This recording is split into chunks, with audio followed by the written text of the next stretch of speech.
En 2014 se estrenó la primera película de Maléfica protagonizada por Angelina Jolie, que al parecer tuvo un rol mucho más importante más allá del protagónico que le tocó hacer. Eso me contó el editor de la película, Lebenzon, con el que hablé de cómo fue este proyecto de Disney. We now return to Mira Akien and Contré with our latest interview. I came on the first day of post-production, and there was another editor there, a very talented guy. And so the two of us started working. It was a first-time director, too. He had been a production designer on another movie that I was fortunate enough to work on, Alice in Wonderland, Rob Stromberg. I, too, shall bestow a gift on the child. Lies the story of Maleficent. It was really a collaboration with the studio and Angelina Jolie, who was in the cutting room and had her opinions, and between the studio wanting to make a lighter movie and her going a little bit darker, we landed in a place that people seemed to connect with very well. Who prevailed in that editing room? It was a compromise, as everything is.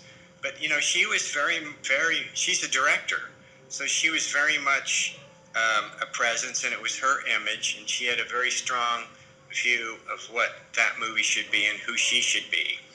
And so, and the studio had their thoughts too, and they were all good. You know, these films at that level are collaborative, especially now, because Rob wasn't a Final Cut director. Tim Burton is, but Rob wasn't a Final Cut director, so they had their opinions. We had a lot of previews.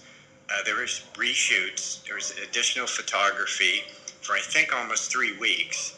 And writers would come in, and it was always in the cutting room because that's where the movie was. So that became the kind of central focal point of getting it done. Yeah. And so in that way, it was very exciting and very satisfying when it connected. I am not afraid. Then come out. Then you'll be afraid. I can see why a director wouldn't particularly like an actor into his arena, because the editing room is kind of a sanctuary for a director.